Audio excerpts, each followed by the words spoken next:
Hi guys, welcome back to our channel. It's your girl Tiana. And this is Tony.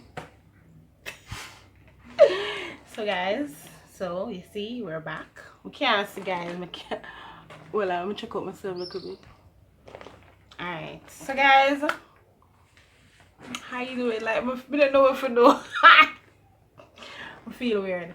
But how are you guys doing? I know that we together have been missing for a while, but for those of us who are just joining us or are new to our channel, we introduced ourselves. I'm Tiana, this is Tony, and we are a LGBT couple that lives in Jamaica.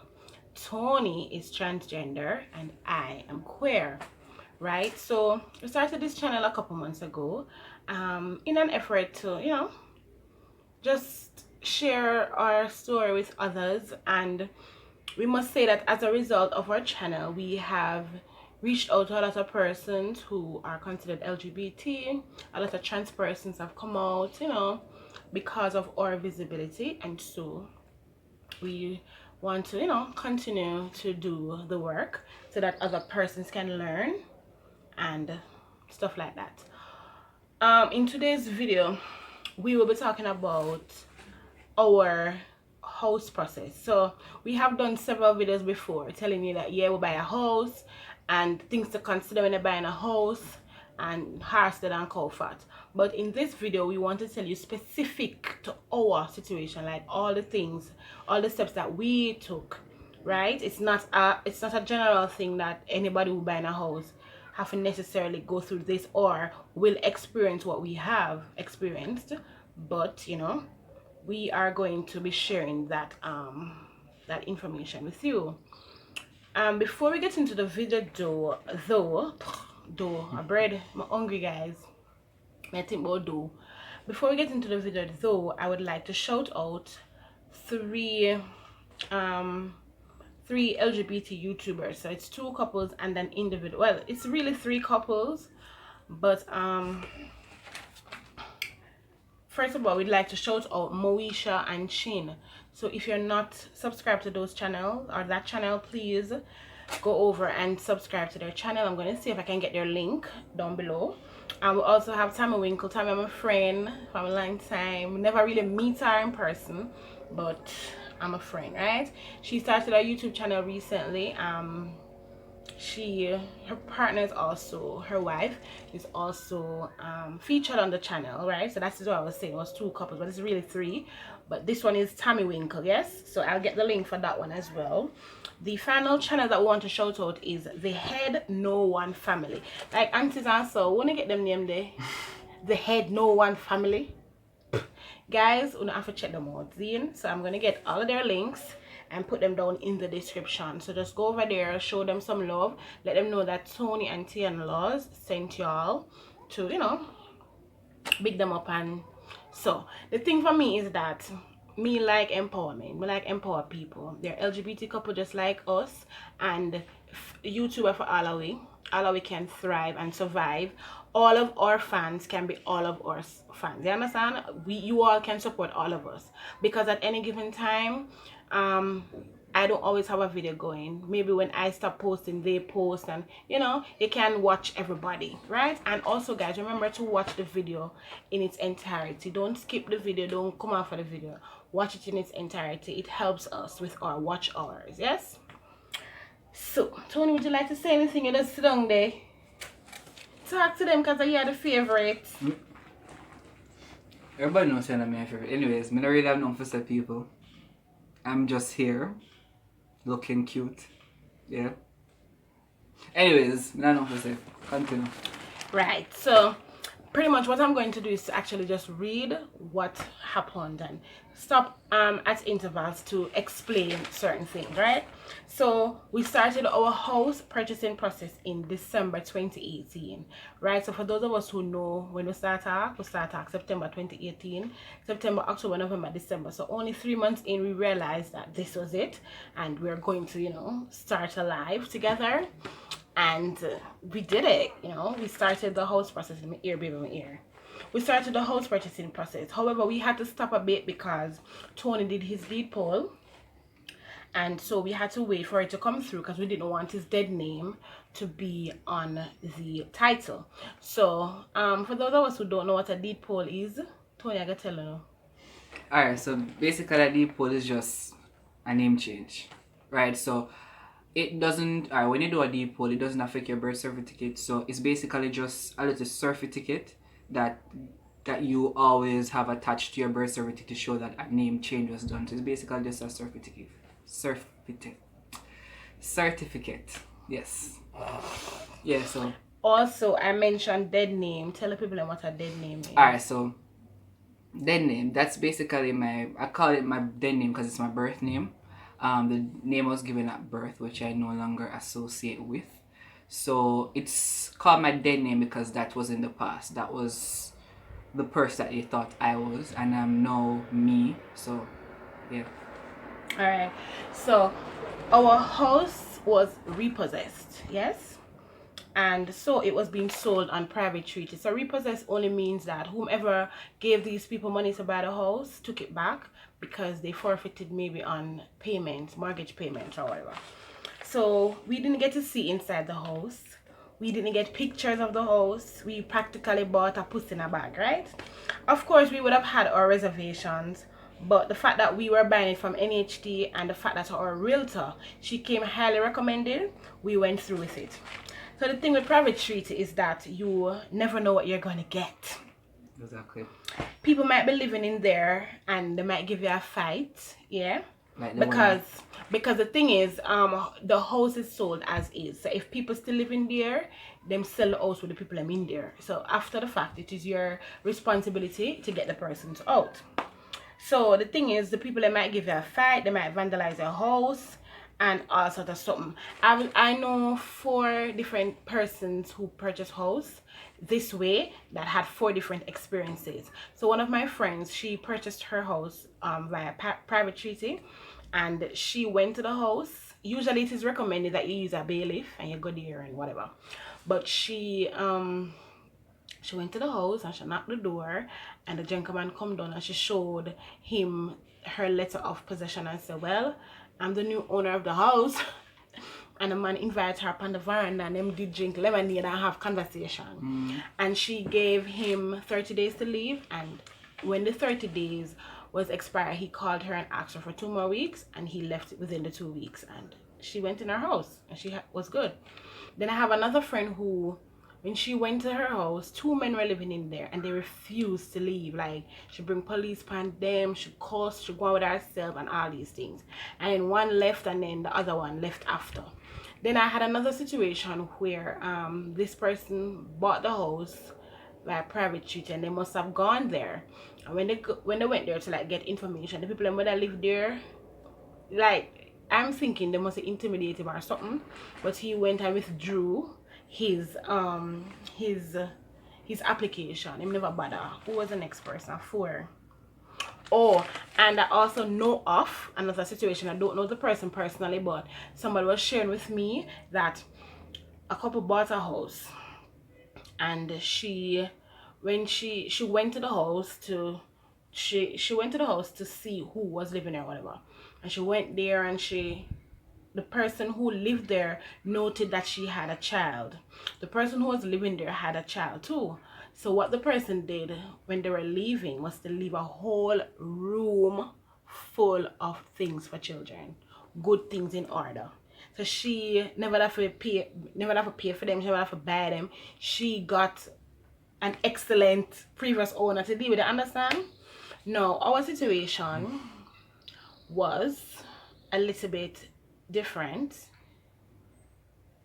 It never bad, to be honest. It wasn't horrible. We're gonna share that with you at the end. Anyways, we submitted our offer to NHT.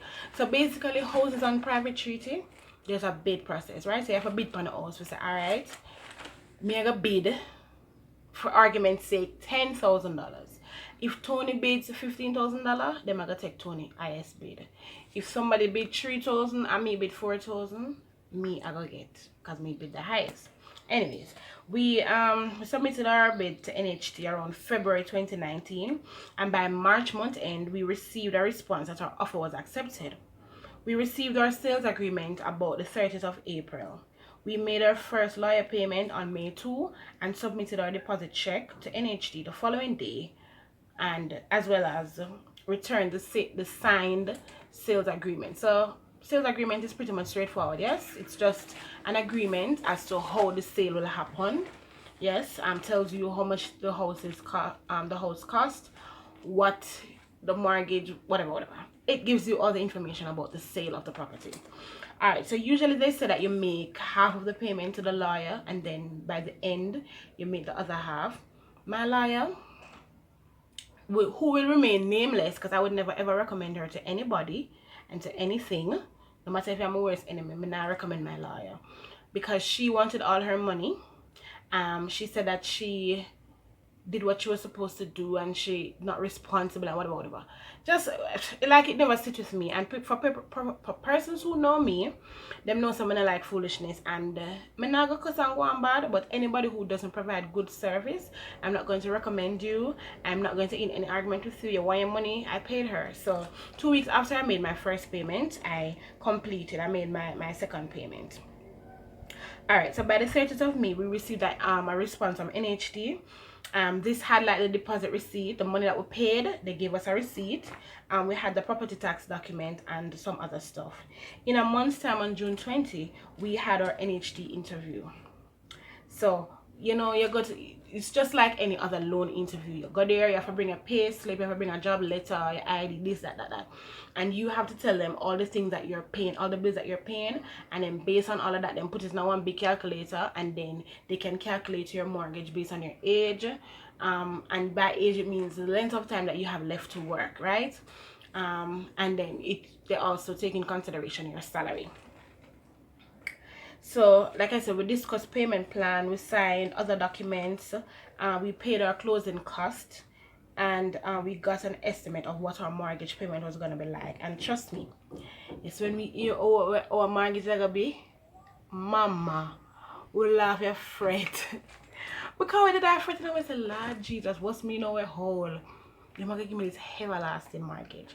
And let me just add that Tony is way younger than me, and my mortgage is less than his, because I am a civil servant, and so the interest rate was reduced by 1%. Okay, where was I? Wait guys, my last.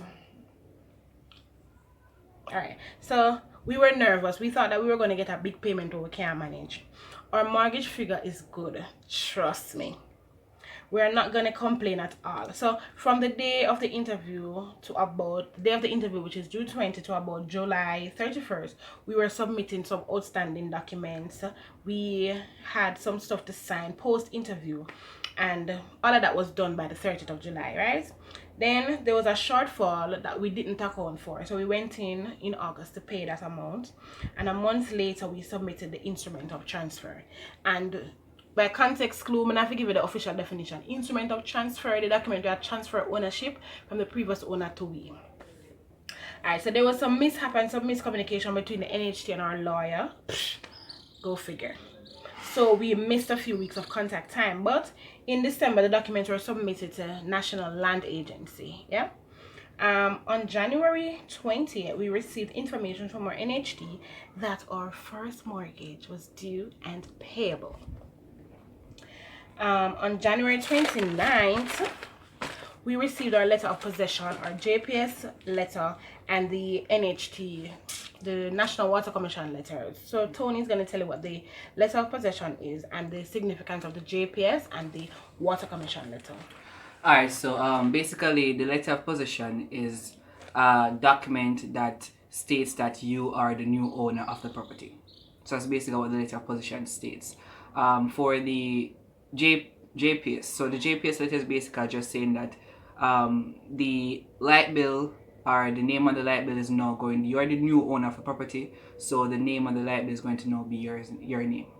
Same with the NWC, the National Water Commission. So it's basically just saying that you're the new owner, so the name that's on the light bill or the water commission or whatever, no, is going to be your name, because you are now the new owner of the property.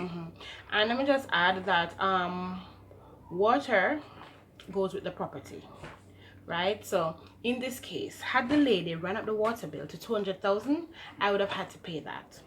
Yes. However, it did not get there.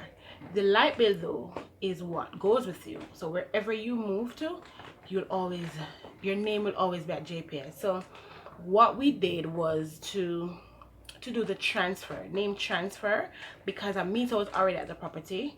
Yes, so had we gone to do a new meter, we would have had to have somebody come and inspect the property and blah blah blah blah blah, all of that and whatever. So we didn't want to go that route. So all we did was to just write a letter to say that we are now the new owners, like Tony said, and that they're supposed to transfer the name on the account to read ours.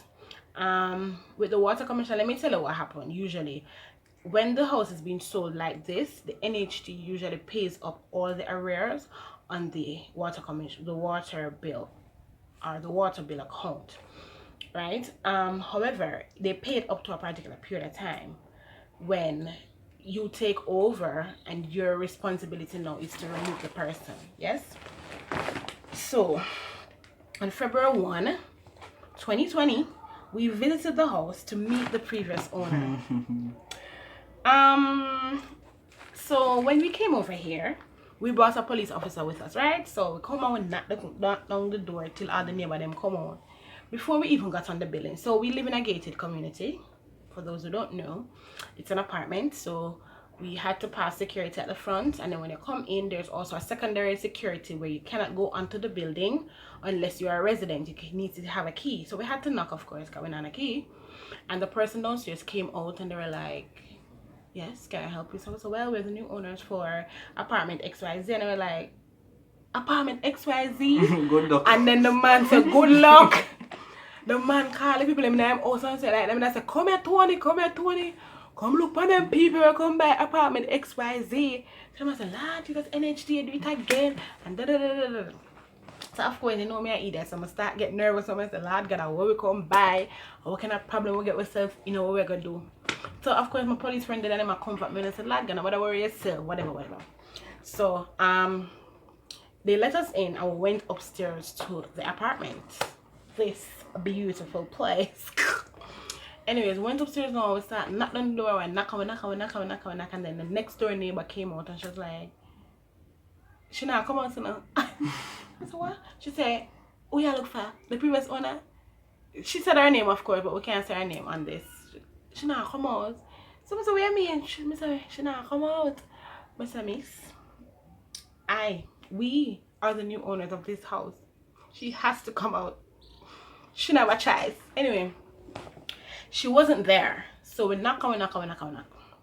When we decided, all right, and then I go broke now, we could leave, we come down and we stand up down there. We had talked to the other person that live on the building. And then one of them said, like, see she come. So we didn't know, we never want to. So the moment was called, we're gonna talk to her. So she came. Based on what we heard about her, we assumed she's a mad ras. So we don't really want to do no foolish. So she came up to us now and we addressed her and we followed her, come back upstairs and we say, hello, we're the new owners of this house. We're giving you notice, 30 days, so you should leave by March 1. So the conversation went just like Oma said, easy. And they were saying that it's not that easy, and she just tell her that because she want you out her face and whatever. So I said, alright. So we went ahead, after learning that, we went ahead and we got a bailiff. And when we engaged the bailiff served our notice 4 days after. So notice was served on February 5. So this means that it would have expired on March 5. When March 5 come, you know me slump on the edge of my chair at work, come here wait for you so the woman move out. Not a move. The woman still living in our house. 15 days later, 20 days later, she's still there. So of course, we can remember that Corona started to spiral out of control in mid-March, thereabout. So after we served her the notice, the next thing to do was to get a court order to evict her. If I see them at road, people up on roadside and I take out any things and so. We never really want to go through the process. That was the next process. So we didn't want to go through it, so we started to pray and we asked God to remove her because we don't want to do that. Like, we don't want her to inconvenience us, which she was, but we didn't want to to do that either, because may I say, even given the situation, people are people, say, we understand. So we never did want to throw her out. So we really was hoping and praying that she would just leave and then we could have to throw her out, because if it did get to that point, we'd just have to do it. Anyways, I was getting a little bit frustrated because Corona, she court lock, the woman now come out, me not get nowhere, and I could not take her out. I couldn't call the police and say, come go to that woman. I couldn't. That is just illegal. Beats me. It's disgusting. I hate that process. I don't know who invented it and them need to get rid of it, but that was the law. So we just hold tight. Anyway, on the 27th of March, I got a text message from she for say she move out. I said, what you say? You move out? So of course me and the neighbor was in contact. So I'm gonna text her and I said, oh, it go. Come understand, say, auntie, move out. She did some checks for me. She understand, say, yes, she did leave. So I came over here the following day, the 28th, and the woman never left me key, so I had to break in. Yes, so I brought somebody to help me. They opened the lock for me, and we came in, and it was like a breath of fresh air. Like, at my house, it was my house.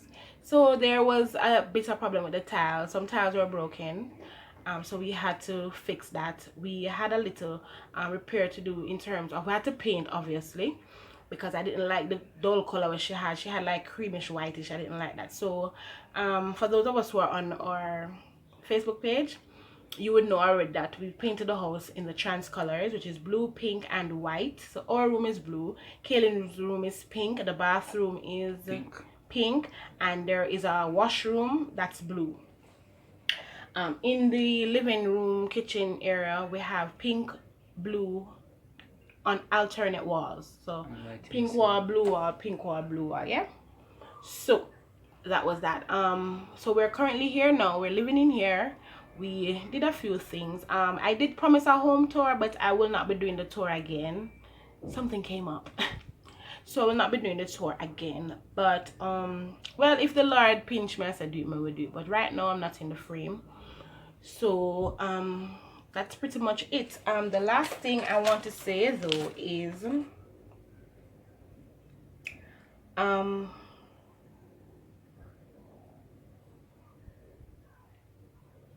yeah, so on February 5, we served the official notice. I said that using a bailiff. This would mean that she was supposed to leave on March 5. I also said that we paid our first mortgage on February 25th, and the world stopped for a moment. It was one of the most adulting thing I've ever done. Other than for go down a Jubilee, go make them cut my belly and take out my data. But this was the most adulting thing. And even that is not even adult, because 16 and 15-year-old I have babies. So this was the most adult thing I ever had to do. We received a loan payment letter late in March, which I read to you in a previous video. So if you have not seen that video, just after you finish with this one, you can just go back and you can watch it. So that is our house process. That is our house process. Like I said, everybody's process will be different, so don't use our process to judge what might happen to you, because you might have a totally different experience from us. But that's pretty much it. So we're sitting here today, homeowners, right? It's a grand feeling to know, say, I own shit. Like, nobody can tell you nothing. Nobody can tell you nothing. When you live in a rent house, them can evict you, them can raise the rent on you, them can do ass dead and cow fat. But when you live in your own house, the only people who can antagonize me over this are NHT. And it has to get bad for them to do that. Yeah, so that is our story. Like I said, you will be seeing more of us together now. Tony don't really talk. I say, no, that them head, know them dog there where you sit in the car front where you tap it saying the others are so. That's Tony right now. I'm just a bop him freaking head. But yeah, so you will be seeing more of us. So stay tuned. Until next time, guys, please remember to like, share, and subscribe. Comment down below. Let us know how you feel about our home process. Are you a homeowner too? Comment down below and let us know. All right, until next time.